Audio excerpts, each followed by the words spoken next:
Adding the other types of solutions.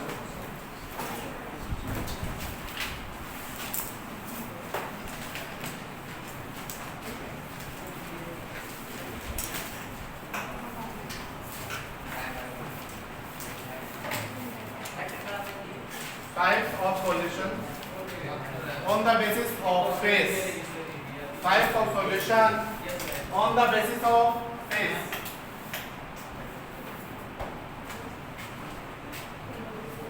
Phase. Base phase. Phase.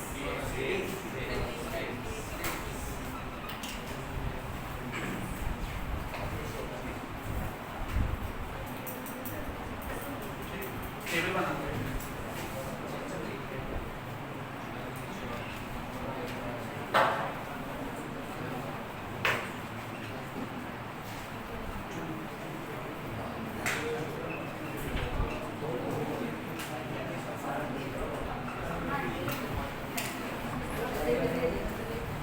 Table बना लो इस तरीके से. सोल्यूट, सॉल्वेंट, सॉल्यूशन और एग्जाम. बनाओ टेबल.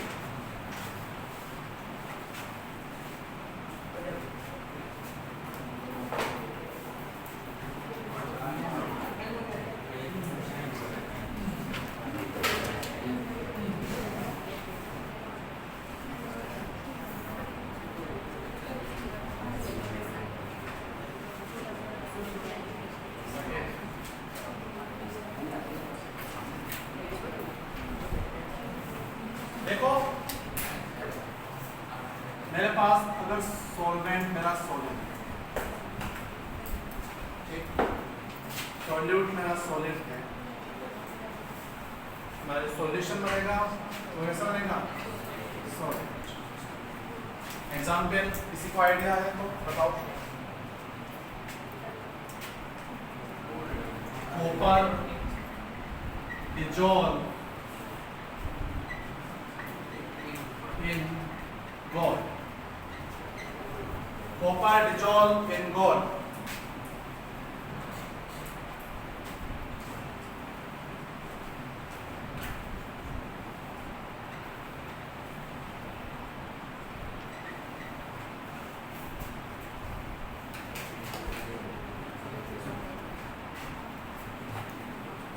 दूसरा है मेरा सॉल्यूट, मेरा लिक्विड है, और सॉल्वेंट सॉलिड. देन सॉल्यूशन कैसा बनेगा? मेरा सॉलिड बनेगा. Example mercury with sodium. Mercury with sodium.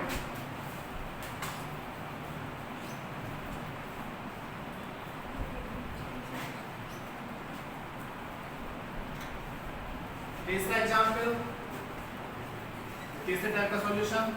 Solute मेरे पास गैस, सॉल्वेंट सॉलिड है, सॉल्यूशन भी सॉलिड. एग्जाम्पल सरफेस केमिस्ट्री में बताया था. Hydrogen gas with PD.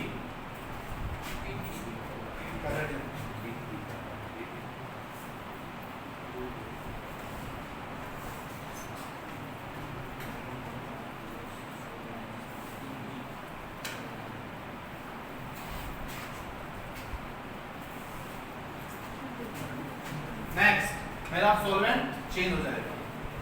Solvent change हो जाएगा. सॉल्वेंट मैंने लिया liquid,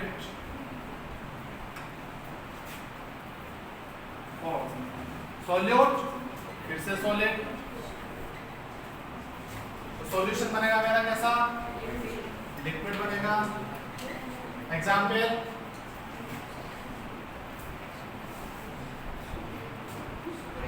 glucose dissolved in water.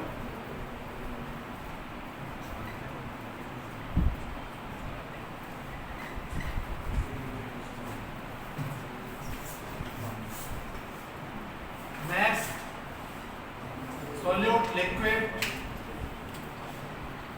solvent भी liquid.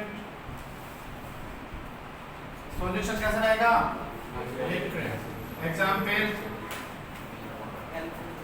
alcohol dissolve in water.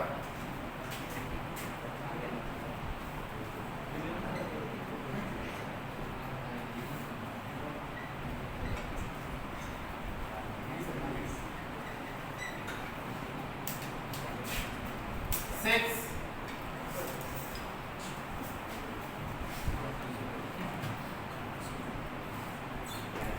Solute क्या हो जाएगा?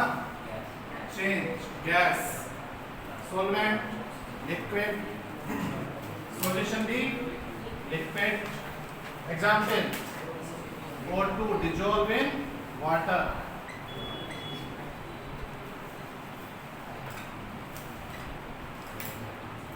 नोट डाउन करो सभी को.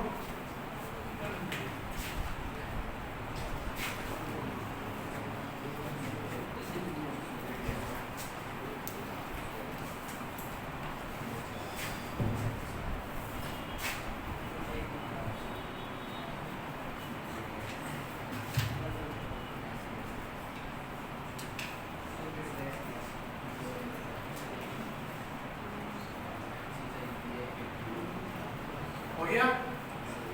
Next solute, solid, solvent, gas. Solution भी मेरा गैस. एग्जाम्पल बताओ. Camphor in nitrogen.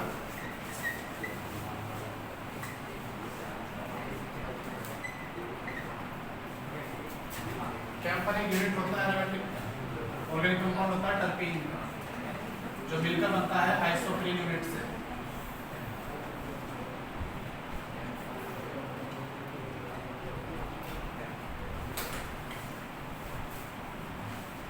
अभी जब ऑर्गेनिक पढ़ोगे एरोमेटिक कंपाउंड्स वहां पर डिस्कस होगा. Next liquid gas, solution gas. Example बताओ.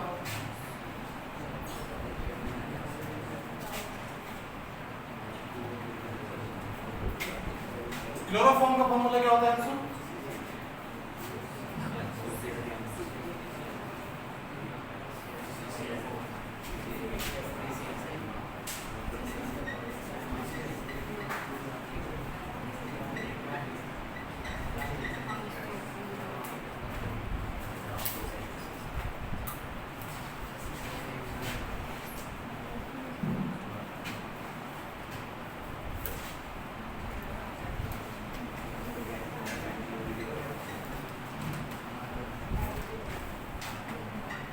इसका एग्जाम्पल बताओ. Gas gas gas. Hydrogen hydrogen. Mixture of O2 and nitrogen gas बोल सकते हैं.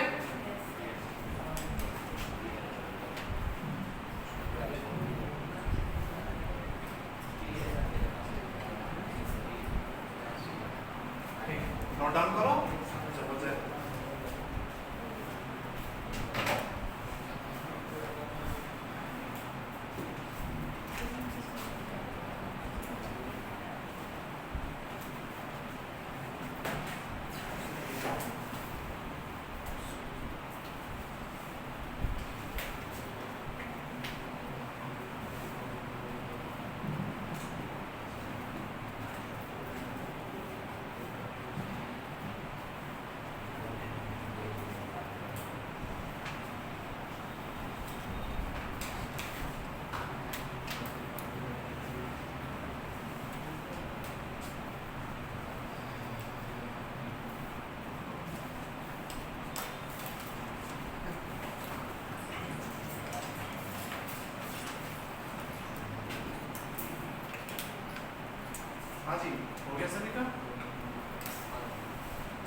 नेक्स्ट टॉपिक हमारा सॉल्युबिलिटी है।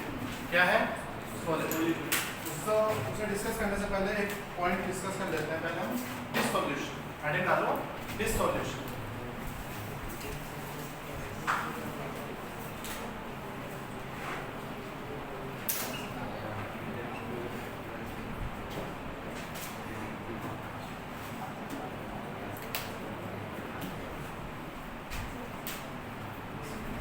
हेडिंग डालो डिसॉल्यूशन। अब देखो ये होता है, मेरे पास देखो सॉल्यूशन कैसे तैयार होता है। जब मैं सोल्यूट और सॉल्वेंट को ऐड कर, ठीक है, ऐसे तैयार होता है। Clear?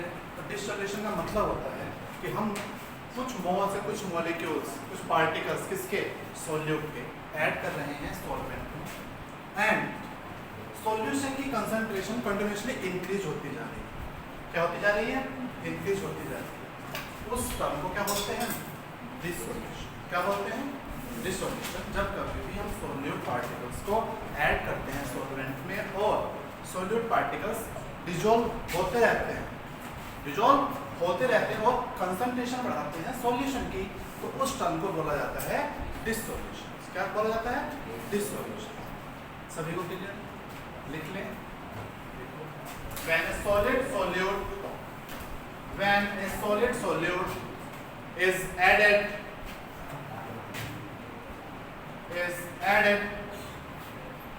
continuously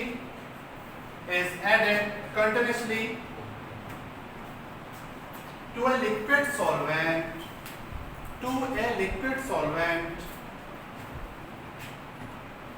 then solute keeps on dissolving, and concentration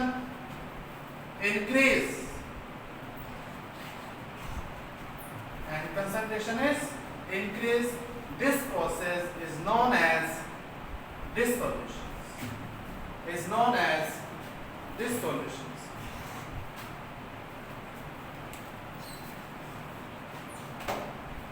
ठीक है।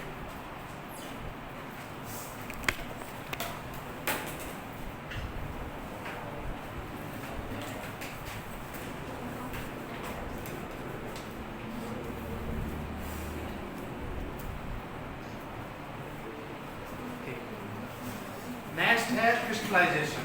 हेडिंग डालो क्रिस्टलाइजेशन।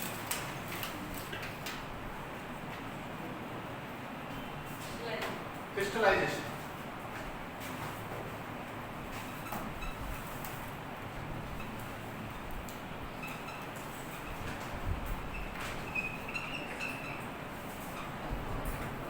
ठीक है।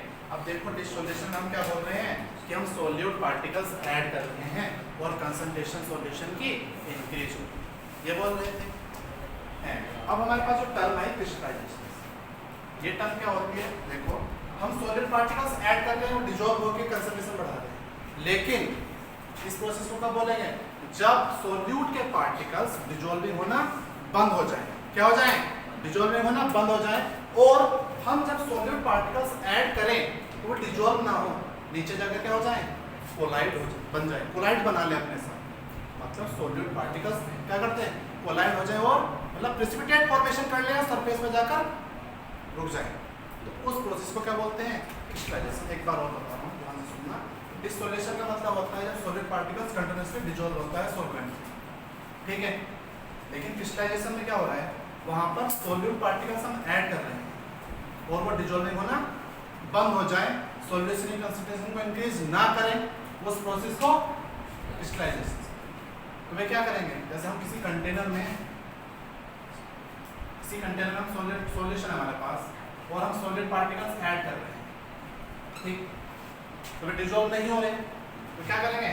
नीचे जाकर सरफेस पे जाकर प्रेजेंट हो जाएंगे, ठीक। तो इस प्रोसेस को क्या बोलते हैं? क्रिस्टलाइजेशन। जब कोई भी मॉलिक्यूल सॉल्यूट का डिसॉल्व ना हो, किसमें? सॉल्यूशन में, सॉल्वेंट में ऐड करने पर, ठीक है, और सॉल्यूशन की कंसंट्रेशन को ना बढ़ाए, उस प्रोसेस को क्या बोलते हैं? क्रिस्टलाइजेशन। सॉल्यूट पार्टिकल का सरफेस पे जाकर प्रेजेंट होना क्या कहलाता है? क्रिस्टलाइजेशन। सॉल्यूट पार्टिकल सरफेस पे जाकर प्रेजेंट होना क्या कहलाएगा? क्रिस्टलाइजेशन। वहां पर सॉल्यूट के पार्टिकल्स क्या होंगे? डिजोल्व नहीं होंगे। जैसे आप कर रहे हो, आपके पास कोई सॉल्यूट है, आपने इसमें वाटर ऐड कर दिया, तो एक टाइम पर तो सॉल्यूट डिजोल्व हो जाएगा इसे, ठीक। लेकिन एक ऐसा टाइम भी आएगा जब सॉल्यूट के पार्टिकल्स वहां पर घुलना बंद हो जाएंगे, ठीक है। तो घुलना बंद हो जाएंगे, वहां पर क्या करेंगे? जाकर वे नीचे जाकर बैठ जाएंगे, नीचे जाकर बैठ जाएंगे। उस प्रोसेस को क्या बोलेंगे? नीचे जाकर एक साथ इकट्ठा हो जाएंगे, कोलाइड बना लेंगे, क्रिस्टलाइजेशन। तो सिंपल सी बात है कि जब कभी भी सॉल्यूट के पार्टिकल्स घुलना बंद हो जाएं और नीचे जाकर सरफेस पे प्रेजेंट हो जाएं, उस प्रोसेस को क्रिस्टलाइजेशन। समझ में आ गया सभी को? अंशुल क्या समझ में आया? घुलना बंद हो जाए, ठीक है, और सॉल्यूशन की कंसंट्रेशन को इंक्रीज ना करें, उस प्रोसेस को क्रिस्टलाइजेशन लिखें। पूरा नहीं करना। A stage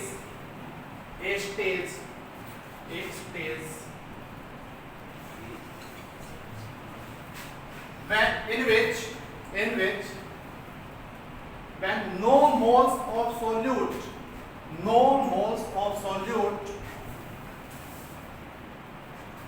dissolve in a solvent,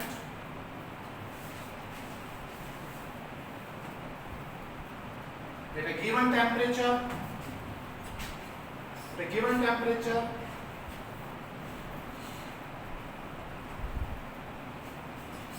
then solute particles colliding on the surface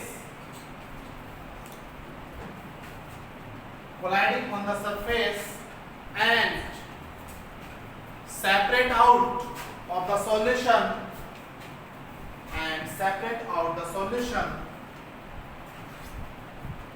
this is called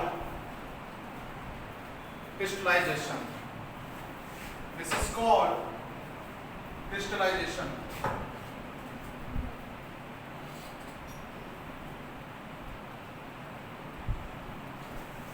ठीक है। Next saturated solution. हेडिंग डालना, सैचुरेटेड सॉल्यूशन। पहले डेफिनेशन लिख देते हैं। A saturated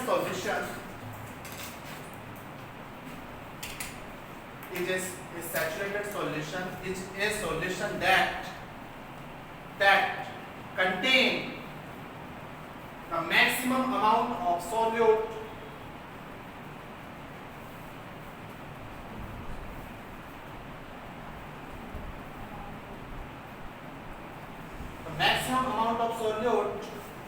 that can be dissolved in a solvent under given conditions,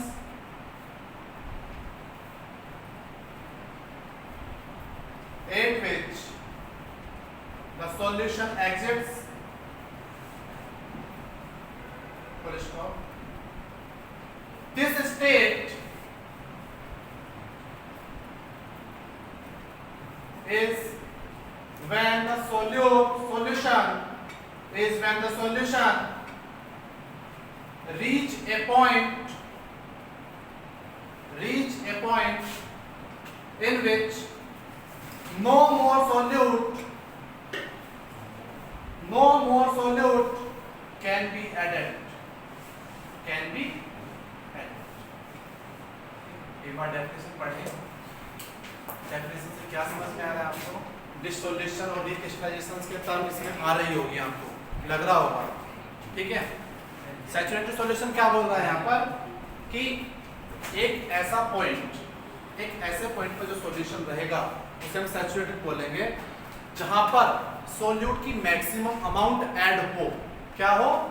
solute की maximum amount added हो solution में गिवन कंडीशंस पर, एंड हम उसमें कोई और numbers of moles and molecules solute के ऐड ना करें, तो उस सॉल्यूशन को, उस पॉइंट पे जो सॉल्यूशन रहेगा जहां पर मैक्सिमम अमाउंट सॉल्यूट की क्या हो, डिसॉल्व हो, उसे क्या बोलेंगे, saturated solution. And the maximum amount of solute called solubility, called solubility. Saturated solution में जो मैक्सिमम अमाउंट किसकी, सोल्यूट की डिसॉल्व है, किसी भी सॉल्वेंट में जो मैक्सिमम अमाउंट किसकी, सोल्यूट की डिसॉल्व है, उसे क्या बोलेंगे, सॉल्युट। और जो मैक्सिमम सोल्यूट की डिसॉल्व सॉल्यूशन मिलेगा उसे सैचुरेटेड सॉल्यूशन। समझ में बात आ गया, आई नहीं, ठीक है, सैचुरेटेड सॉल्यूशन समझ में आ गया। अब सॉल्युबिलिटी और लिखो इसमें, the maximum amount of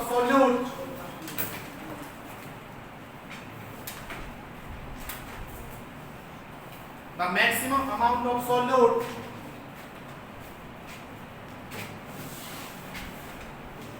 that can be dissolved in a saturated solution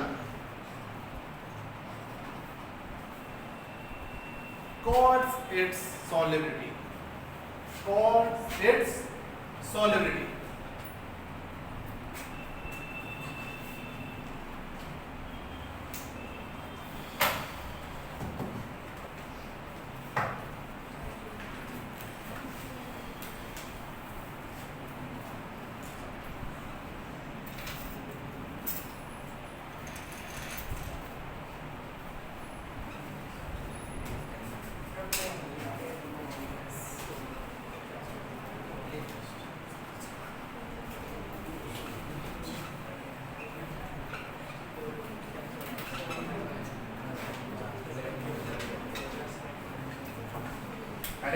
Solubility of gas solute in a liquid solvent।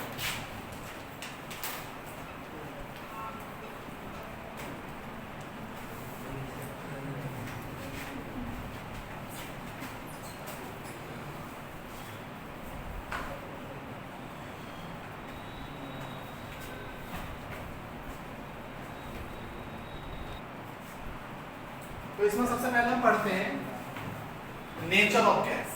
क्या है, nature of gas.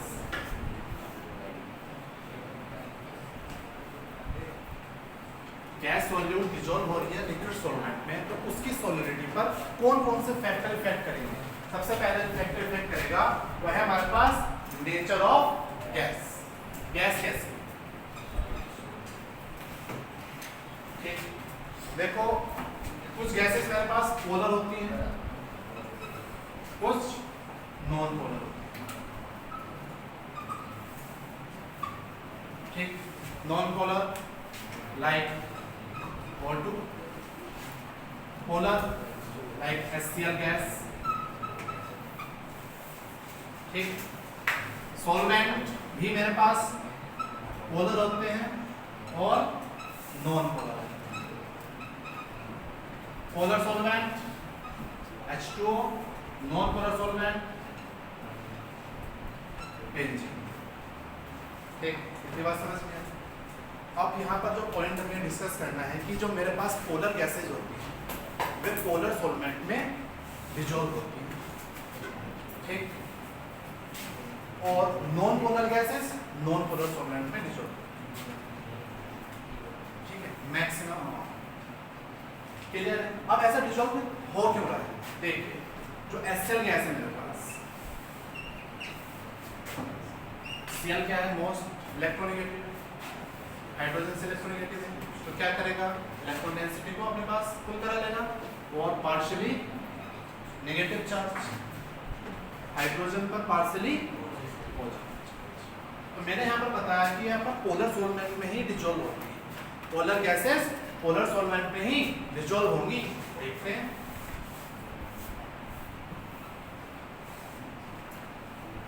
Oxygen electronegative, partially negative charge, partially positive charge,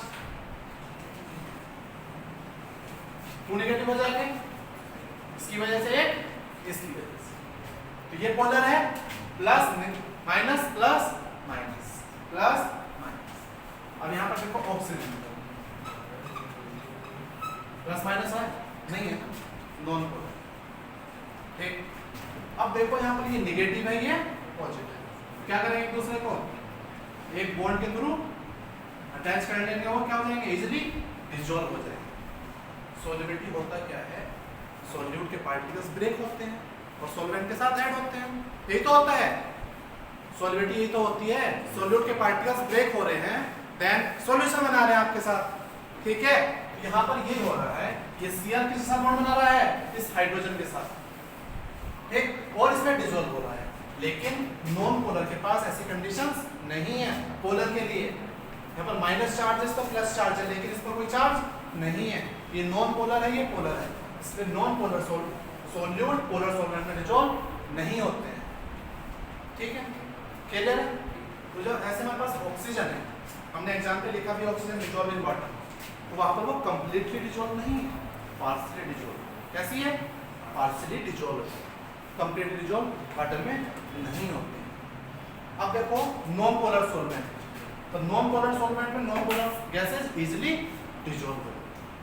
ठीक है, तो nature of gas depend करती है, क्या depend करती है कि पोलर गैस पोलर सॉल्वेंट में डिसॉल्व होंगी और non polar gas non polar solvent में डिसॉल्व होंगी। समझ में आ गया।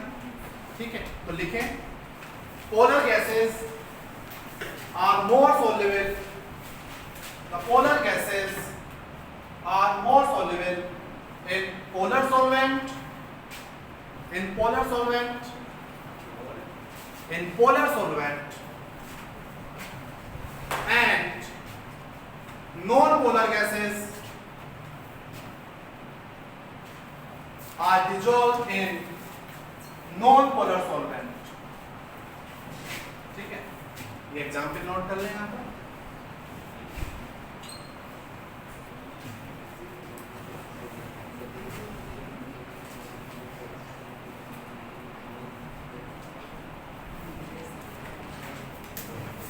एरो से भी याद कर सकते हैं।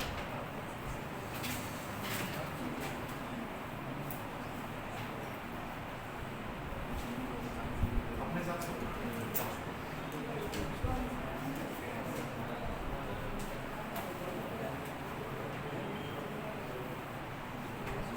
ऐसे भी याद कर सकते हो, बना सकते हो कुछ भी।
हो गया।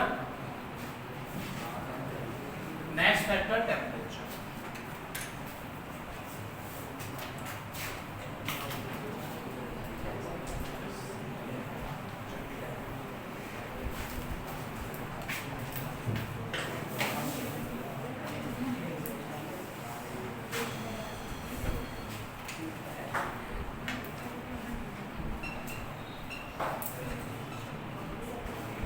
टेम्परेचर में on increasing the temperature solubility decrease, on increasing the temperature solubility decrease।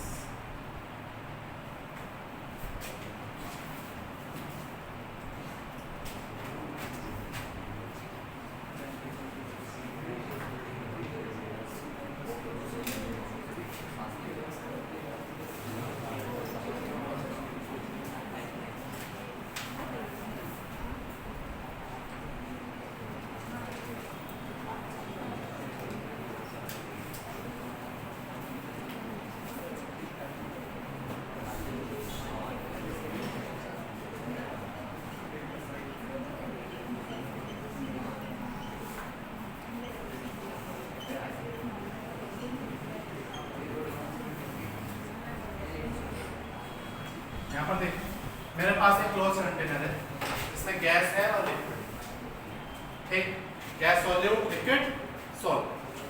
मैंने क्या किया, इसको हीट कर दिया, हीट प्रोवाइड करा दी मैंने बर्नर से, ठीक, गर्म होगा, टेम्परेचर जाएगा राइज होगा, तो गैस की क्या होगी, काइनेटिक एनर्जी मूव होगा, तो वो डिजोल्व होगा या यहाँ से भागना चाहेगा, क्या करेगा वो। अगर आपको इसे क्या कराना है, इस प्रोसेस को कराना है, तो कोई भी प्रोसेस जब कराना चाहिए हमें, तो डेल्टा जी की वैल्यू कैसी होती है, नेगेटिव। कैसी होती है भाई, नेगेटिव।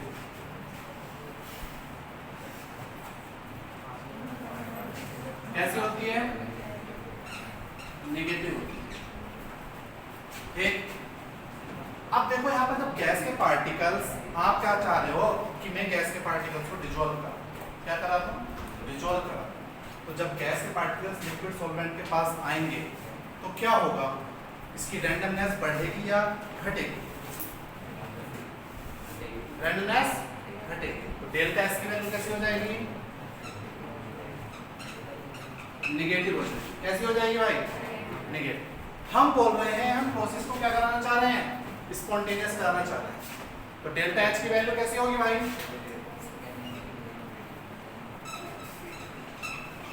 नेगेटिव। तो थर्मोडायनेमिक्स के अनुसार यहाँ पर देख लो, पॉइंट समझने वाला है अभी, ये होता है,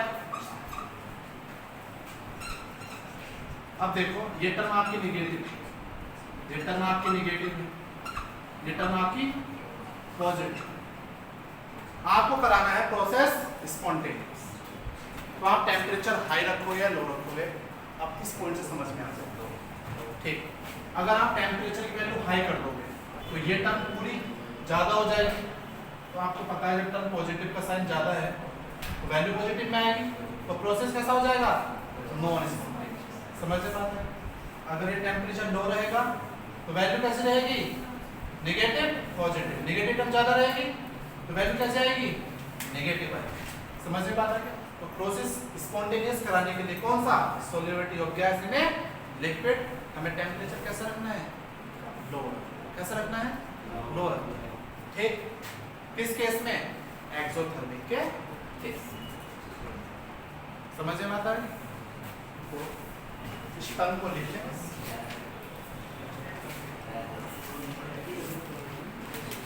temperature low, process is spontaneous, temperature high, process is non-spontaneous.